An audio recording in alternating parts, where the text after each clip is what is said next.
¿Qué pasaría si les dijera que cambiar la forma de pensar durante solo 7 días puede alterar la composición del plasma en la sangre?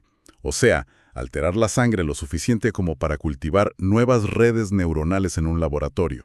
Suena increíble, la verdad. Es que imaginen extraer la sangre de alguien después de una semana de meditación intensa, poner ese plasma en una placa de Petri con células cerebrales y ver cómo literalmente brotan nuevas ramas y conexiones. Bueno, suena a ciencia ficción pura, pero es neurociencia documentada. Y eso cambia por completo las reglas del juego. Totalmente. Cambia radicalmente la narrativa clásica que tenemos sobre el cerebro. Porque, a ver, tradicionalmente la medicina busca cosas binarias, ¿no? Cosas tangibles. Si te rompes el brazo, te hacen una radiografía, muestran la línea de la fractura, el médico la señala y te dice, bueno, ahí está el problema. Claro, y eso te da tranquilidad porque lo estás viendo. Exacto. Es reconfortante porque es visible. Pero cuando entramos en el terreno de, digamos, las reacciones automáticas, el estrés, todo el comportamiento humano, esa máquina de rayos X metafórica parecía inservible. Asumíamos que la mente era una especie de caja negra intocable. Y precisamente por eso la exploración a fondo de hoy es tan vital para nuestra audiencia. Vamos a sumergirnos en lo que llamamos la soberanía de la conciencia. Pero quiero dejar algo clarísimo desde este primer minuto. No estamos hablando del despertar espiritual como un concepto místico, inalcanzable o reservado para monjes iluminados en una montaña. Sí, nada de eso. Estamos hablando del acto físico, biológico, celular y medible, de reaccionar de una manera distinta ante el mundo que nos rodea. Sino como un mecanismo tangible de supervivencia. Un mecanismo de evolución humana, básicamente. Ajá. Y lo mejor es que es un mecanismo que tenemos la capacidad de hackear y reconstruir. Sí.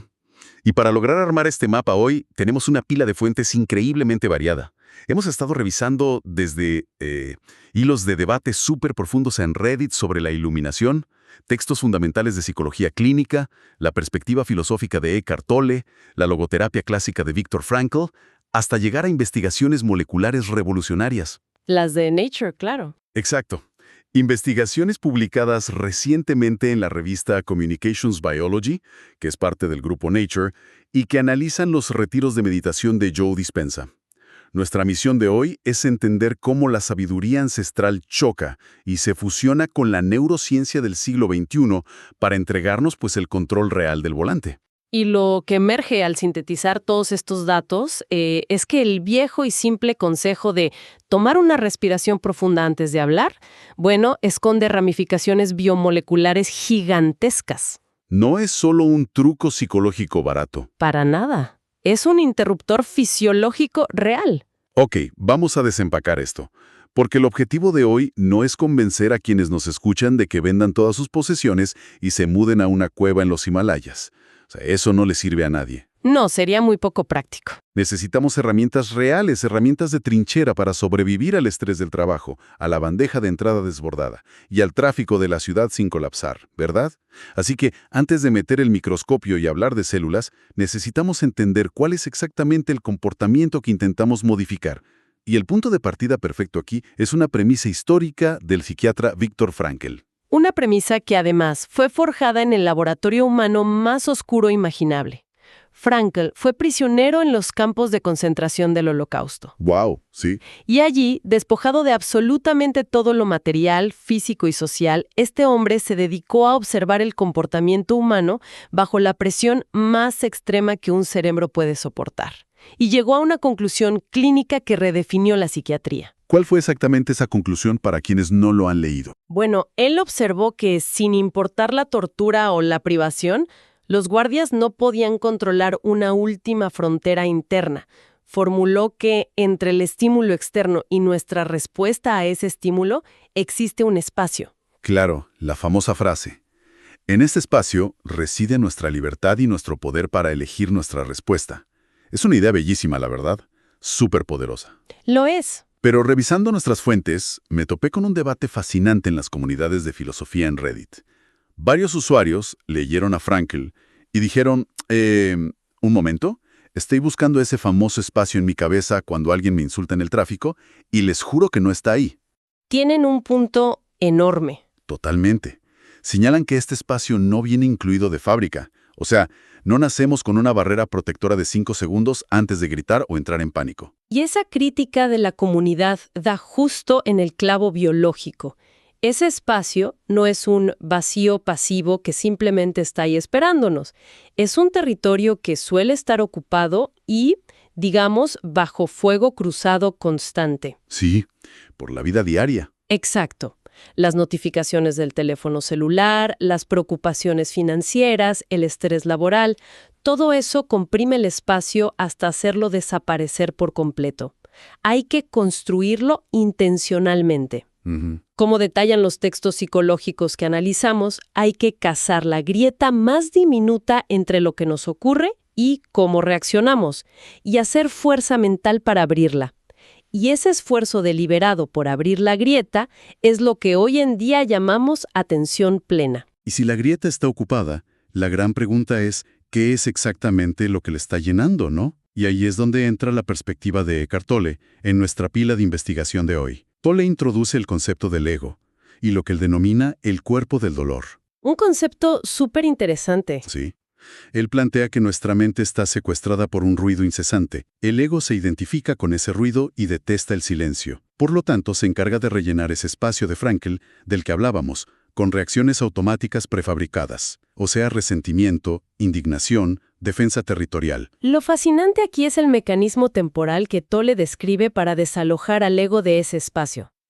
Porque el despertar no es un interruptor que se enciende de golpe y ya está. Es un proceso gradual de acortar la brecha temporal entre la acción y la observación. ¿Cómo funciona esa línea de tiempo? Pues en una primera etapa, la conciencia llega muy tarde.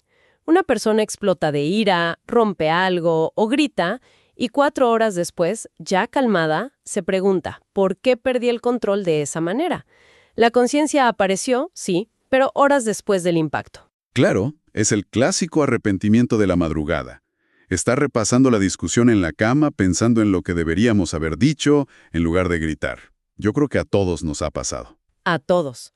Pero al comenzar a practicar la observación, ese lapso se comprime. La conciencia empieza a llegar durante el evento. O sea, en tiempo real. Exacto.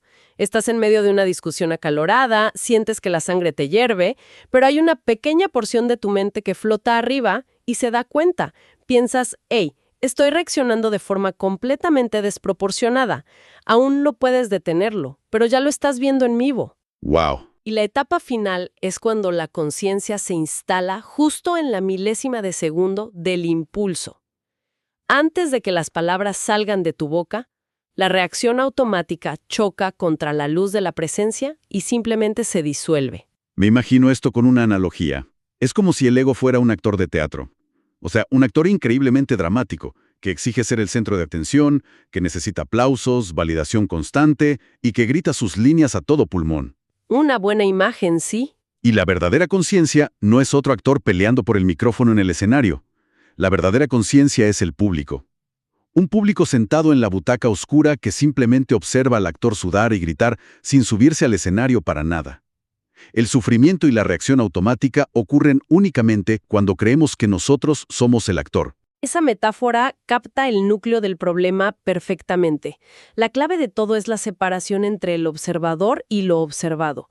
En el momento en que ya no eres la ira ardiente, sino la conciencia silenciosa que nota cómo la ira surge, llega a su pico y luego desaparece, acabas de dar el primer paso hacia la soberanía biológica. Ok, aquí es donde necesitamos un puente crucial en esta inmersión profunda. Porque la filosofía pura de ser el público en el teatro suena genial en papel. Claro. Pero si la mente está llena del ruido del ego y queremos recuperar el espacio de Frankl, la pregunta que surge inevitablemente es, ¿dónde está ese teatro en nuestra anatomía real? O sea, ¿qué partes de la arquitectura de nuestro cerebro están dictando si somos el actor dramático o el observador calmado? Para responder eso, tenemos que sumergirnos en la neurobiología de la pausa. Y aquí hay 3 estructuras fundamentales que entran en juego. La amígdala, el córtex prefrontal y la red neuronal por defecto, o DMN por sus siglas en inglés. Empecemos por la amígdala y el córtex prefrontal, que operan casi como un balancín. A ver, la amígdala siempre tiene mala fama en la psicología pop, ¿no? Suele describirse como la alarma de incendios del cerebro, la que nos hace entrar en pánico por todo. Y esa descripción es un poco injusta y bastante simplista, la verdad. Más que una alarma de incendios, la amígdala hoy en día funciona como una alarma de auto excesivamente sensible. Está diseñada evolutivamente para hacernos huir de depredadores, de amenazas mortales, reales. Lo cual era muy útil en la prehistoria. Exacto. El problema es que en la vida moderna, esta alarma de auto empieza a sonar a todo volumen, no porque alguien esté intentando robar el coche, sino porque una simple hoja seca cayó sobre el parabrisas. Ya, claro. Un correo electrónico pasivo-agresivo de tu jefe activa la misma cascada de cortisol y adrenalina que un león al acecho. Un momento, pushback aquí. Porque he leído en estas fuentes que la meditación y la atención plena reducen físicamente el tamaño de la amígdala. Sí, es cierto. Entonces, si la amígdala se encoge, el objetivo final del despertar es no sentir miedo nunca más. O sea, convertirlos en una especie de robots zen inmutables a los que les da igual si un autobús viene directo hacia ellos en la calle. Es una excelente objeción y, te digo, un malentendido súper común. No, bajo ninguna circunstancia queremos apagar la amígdala. Sin ella no sobreviviríamos ni un solo día cruzando la calle. Lo que queremos es la intervención del córtex prefrontal, o PFC. ¿Y qué hace el PFC exactamente? Esta área, ubicada justo detrás de la frente, es como el CEO del cerebro. Se encarga de la lógica, la planificación y la moderación. Cuando fortalecemos el PFC mediante la observación consciente, este engrosa sus conexiones físicas. Se vuelve más fuerte. Exacto. Lo que hace un PFC fuerte es asomarse por la ventana, ver que la alarma del auto está sonando por una triste hoja seca y apagarla inmediatamente. No eliminamos el miedo. Calibramos la sensibilidad de la alarma. Calibrar la alarma. Eso hace que el mundo moderno tenga mucho más sentido. Ahora, la tercera pieza del rompecabezas es esta famosa DMN, la red neuronal por defecto. Las investigaciones que tenemos frente a nosotros la marcan como la clave absoluta de todo este tema. ¿Qué es exactamente y por qué es tan importante silenciarla? Bueno, la DMN es la red de áreas cerebrales que se ilumina como un árbol de Navidad cuando no estamos haciendo una tarea que requiera concentración externa. Imagina que estás lavando los platos. Ajá. No necesitas mucha capacidad cognitiva para eso. Entonces, ¿qué hace tu mente? Empieza a viajar. Empieza a recordar una discusión de hace 5 años, a proyectar ansiedades sobre una reunión de mañana, a juzgarse a sí misma. La DMN es el motor de simulación social e histórica del cerebro. O sea, que biológicamente hablando, la DMN es el hogar físico de ese actor dramático del que hablábamos. Es el ego de Eckhart Tolle, generando ruido constante en nuestra cabeza. Exactamente. Es la constructora del yo narrativo. Lo que revelan los escáneres funcionales de resonancia magnética es que, al forzar la pausa y entrar en un estado de presencia profunda, la actividad y el flujo sanguíneo hacia la DMN caen en picada. Se apaga el ruido. Se silencia la rumiación. Y al apagarse ese generador de historias, la frontera rígida entre el yo interno y el mundo exterior se vuelve difusa. Esa sensación de aislamiento y separación, que es la raíz de muchísimo sufrimiento humano, simplemente se disuelve a nivel neurológico. ¡Wow! Esto nos lleva a una encrucijada enorme en este análisis. Ya sabemos que la práctica sostenida altera esta arquitectura, fortalece al CEO, calma la alarma del auto y silencia la máquina de rumiación. Pero la pregunta del millón aquí es, ¿cuánto tiempo toma esto? O sea, ¿qué tan rápido podemos forzar a la biología a cambiar si sometemos al cuerpo a una inversión absoluta? Y esa duda nos lleva directo al núcleo de la investigación más impactante de nuestra pila de fuentes de hoy. El estudio publicado en la revista The Nature sobre los retiros avanzados del investigador Joe Dispenza. Estamos hablando de llevar la plasticidad del cuerpo al extremo absoluto. Aquí es donde se pone realmente interesante, porque no estamos hablando de estudiar a monjes tibetanos con 40 años de experiencia en cuevas, no. Para nada. El estudio midió a personas comunes y corrientes, que asistieron a un retiro de solo 7 días. 7 días de meditación intensa, de reconceptualización de traumas, inmersos en rituales de sanación grupales. Y hay un componente clave aquí que las fuentes llaman el efecto placebo de etiqueta abierta. A ver, explícanos cómo funciona esto sin que sea un simple engaño. Claro. El placebo tradicional implica engañar al paciente dándole una pastilla de azúcar sin decirle qué es. Sí, te dicen que es medicina real. Exacto. Pero el placebo de etiqueta abierta es revolucionario porque se le dice a la persona, oye, esto es un ritual diseñado para sanar mediante tu propia expectativa.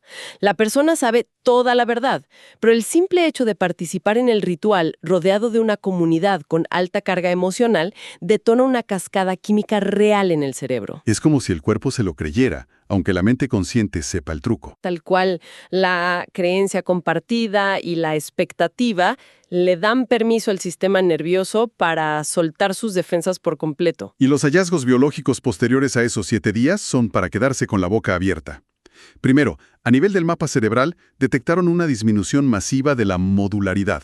A ver, explícanos cómo se ve un cerebro modular frente a uno no modular. Mira, un cerebro con alta modularidad es un cerebro muy fragmentado. Las diferentes regiones trabajan como departamentos de una empresa que se odian y no se hablan entre sí. Caos total. Exacto. El departamento visual hace lo suyo, el del miedo hace lo suyo, y eso consume muchísima energía, porque hay mucha fricción interna. Lo que ocurrió en solo 7 días de retiro fue que esas barreras cayeron. El cerebro entró en un estado de conectividad global sin precedentes. Pasó de la fragmentación ruidosa a una altísima coherencia. Todo el sistema empezó a latir al unísono, como una orquesta perfectamente sincronizada. Pero no se detuvieron en escanear la cabeza. Y aquí es donde la ciencia, la verdad, me voló la cabeza a mí.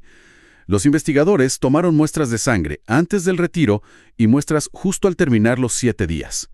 Aislaron el plasma sanguíneo, ese líquido donde flotan nuestras células. ¿Sí? Lo llevaron a un laboratorio y lo aplicaron sobre células neuronales aisladas en una placa de Petri. Lo que observaron fue que el plasma post-retiro literalmente forzó a las neuronas a cultivar nuevas ramas, las famosas neuritas. Es increíble. El estado mental de esas personas alteró la química de su sangre hasta el punto de convertirla en un suero de crecimiento neuronal en solo una semana. Es un hallazgo que desdibuja por completo la línea entre la psicología y la biología molecular. El mecanismo subyacente sugiere que ese estado de coherencia profunda y reducción de estrés apaga los marcadores inflamatorios y libera factores de crecimiento epigenéticos directamente en el torrente sanguíneo. O sea, ¿tu sangre se convierte en su propia medicina? Tu sangre se convierte en un medio curativo, sí. Y no solo eso.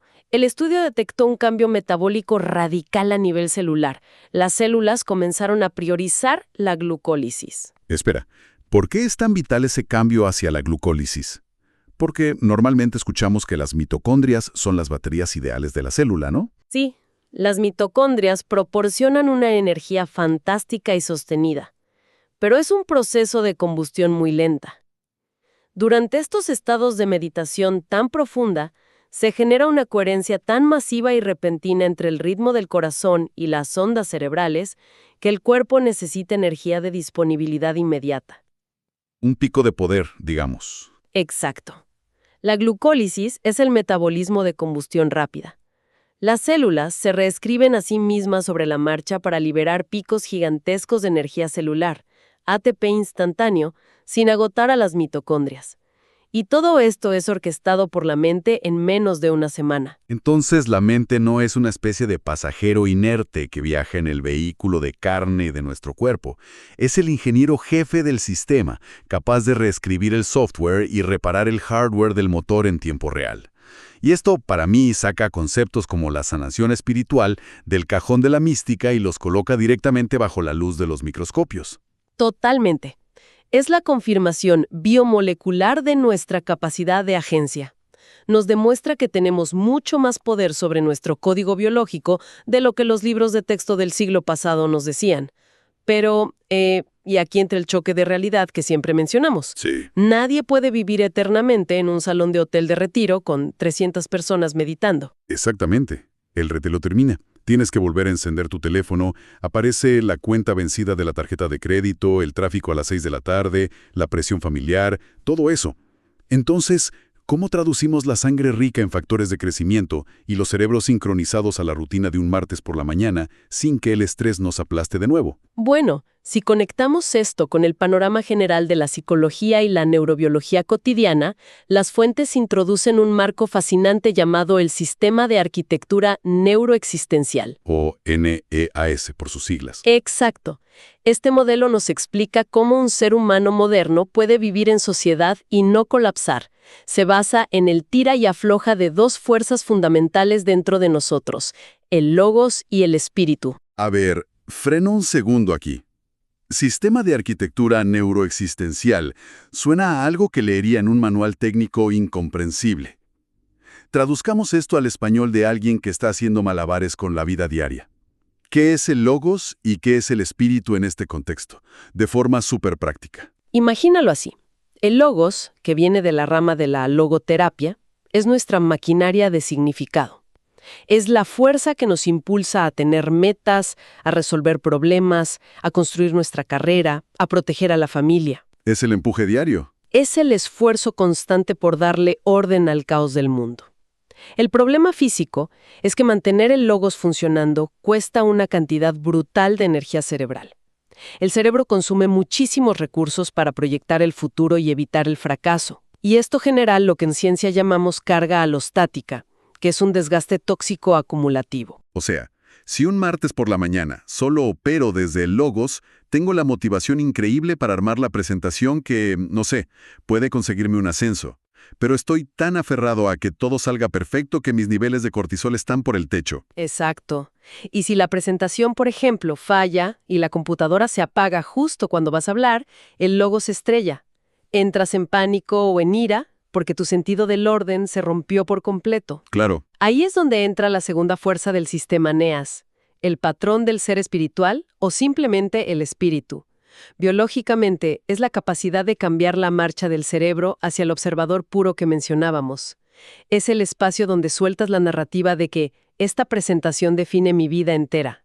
Es la red DMN apagándose. Es decir, el espíritu es lo que evita que lance la computadora portátil por la ventana de la oficina cuando falla. Me permite ver el colapso del software como un simple evento físico en la habitación y no como una tragedia personal que me define. Es el equilibrio vital. En este marco científico, lograr sostener ambas cosas a la vez se llama criticidad afectiva. Es como el punto de ebullición perfecto. Necesitas la energía y la dirección del logos para presentarte a trabajar y querer progresar, pero necesitas el desapego metabólico del espíritu para absorber los golpes inesperados del día sin que tu amígdala inunde tu cuerpo de hormonas del estrés. Eres simultáneamente el actor apasionado y el público calmado. ¡Wow! Ahora, hay un punto crítico que me llamó mucho la atención al leer los textos de psicología transpersonal en nuestra pila de fuentes. Es una advertencia que rompe un poco con la ilusión romántica de la iluminación constante. Advierten que el ego nunca jamás muere por completo. Nunca. Y creo que esto alivia a mucha gente de nuestra audiencia que medita durante años y de repente un día se sorprenden explotando de ira en la fila del supermercado y sienten que son un fraude absoluto, que han perdido todo su progreso. Y no son un fraude en absoluto. El ego es una herramienta evolutiva de supervivencia. No podemos amputarlo de nuestra psique. De hecho, los textos señalan que la trampa final ocurre cuando el ego se disfraza. A la gente que practica mucho el despertar, el ego les genera una sensación de superioridad moral.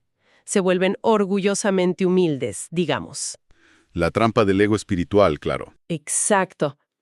El verdadero objetivo, la verdadera soberanía, no es la aniquilación del ego, es la integración. Es reconocer a ese animal interno, honrar su función de protegernos frente al peligro inminente, pero mantener las riendas firmemente en las manos del córtex prefrontal. Entonces, ¿qué significa todo esto al final de nuestro viaje de hoy? Si combinamos la frustración con la vieja máquina de rayos X, la pausa vital de Viktor Frankl bajo la peor presión imaginable, la disolución del ego de Tolle y la sangre regenerativa de los retiros de dispensa, todo converge en una sola idea. Despertar es vivir en un estado biológico de flujo. Es operar con una altísima funcionalidad y ambición en el caótico mundo exterior, pero manteniendo una fricción metabólica bajísima en nuestro mundo interior. Sí. Es tener la capacidad de sentir ira, de sentir terror o una profunda tristeza, dejar que esas emociones crucen el cuerpo sin jamás confundirlas con nuestra identidad real. La conclusión aquí es que las prácticas de atención consciente no son simples herramientas para lidiar con el día a día. No están ahí solo para ayudarnos a soportar los síntomas del estrés un día más y ya. Son tecnologías internas de transformación estructural. Pasar del desgaste continuo a una resonancia súper limpia. Y esa es la verdadera soberanía de la conciencia. Recuperar el control. Recuperar el control manual de la maquinaria, sí, para que cada reacción deje de ser un reflejo instintivo y pase a ser una elección deliberada. Para la gente que nos escucha, el mensaje central es francamente revolucionario. No somos prisioneros inmutables de nuestros traumas infantiles, ni rehenes de nuestra genética. La ciencia nos está gritando con evidencia molecular que el poder de reprogramar nuestro sistema inmunológico, de engrosar nuestro cerebro y de cambiar el destino de nuestra biología, bueno, reside físicamente en la pausa entre una inhalación y una exhalación. Es recuperar la agencia completa sobre el vehículo que habitamos. Y esto nos deja con un pensamiento final bastante provocador para que lo procesen por su cuenta. Si estamos viendo hoy, bajo los microscopios más sofisticados del mundo, que un puñado de días de enfoque mental intenso puede generar factores de crecimiento en la sangre y reconectar redes neuronales masivas, ¿qué ocurriría a escala planetaria si a cada niño que entra a la escuela primaria se le enseñará a dominar esta pausa sagrada como su asignatura principal? ¿Estaríamos presenciando el inicio de un salto evolutivo de nuestra especie? Uno que ya no dependa de la selección natural ciega, sino del diseño genético moldeado por nuestra propia conciencia. Queda para pensarlo.